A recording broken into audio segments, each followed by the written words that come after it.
નમસ્કાર, આપ જોઈ રહ્યા છો ICB24 ન્યૂઝ. જોઈએ આજના સમાચાર.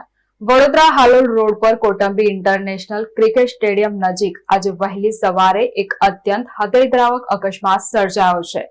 આ અકસ્માતમાં એક ખાનગી લક્ઝરી બસ અને ટ્રક વચ્ચે થયેલી ભીષણ ટક્કરમાં પ્રાથમિક માહિતી અનુસાર 7 જેટલા મુસાફરોના મોત નીપજ્યા હોવાનું સામે આવ્યું છે. વડોદરા શહેરના કોટંબી સ્ટેડિયમ નજીક આજે વહેલી સવારે 4 વાગ્યાની આસપાસ રોડ પર ઉભેલી એક ટ્રકની પાછળ લક્ઝરી બસ ધડાકાભેર અથડાતા ભયાનક અકસ્માત સર્જાયો હતો. આ અકસ્માતમાં 7ના મોત થયા છે, જેમાં એક 9 વર્ષના બાળકનો પણ સમાવેશ થાય છે તથા 28 લોકો ઇજાગ્રસ્ત થતા તેમને સારવાર માટે વડોદરાની SSG હોસ્પિટલ ખસેડાયા છે. 28 ઇજાગ્રસ્તોની SSG હોસ્પિટલમાં તાત્કાલિક સારવાર ચાલુ કરવામાં આવી છે, જ્યાં મેયર ગીતાબેન મકવાણા અને deputy mayor Aditya Patel SSG hospital ખાતે દોડી આવ્યા હતા. તબીબો અને સ્ટાફ સાથે મેયરે વાતચીત કરી હતી. બ્લડ બેંક, દવાઓ અને સર્જિકલ સાધનોનો પૂરતો જથ્થો ઉપલબ્ધ છે તેવું જણાવ્યું હતું. દર્દીઓ અને તેમના સ્વજનોને કોઈ મુશ્કેલી ન પડે તે માટે ખાસ વ્યવસ્થા કરી છે. મૃતકોની ઓળખ પ્રક્રિયા બાદ પોસ્ટમોર્ટમ કરી મૃતદેહ સગાઓને સોંપાશે. અકસ્માતમાં બસ ડ્રાઈવર સહિત 7ના મોત થયા છે. હોસ્પિટલ તંત્ર એલર્ટ મોડ પર છે. બનાવના પગલે વડોદરાના મેયર ગીતાબેન મકવાણા પણ ઘાયલોના ખબર અંતર પૂછવા સયાજી હોસ્પિટલ ખાતે દોડી આવ્યા હતા.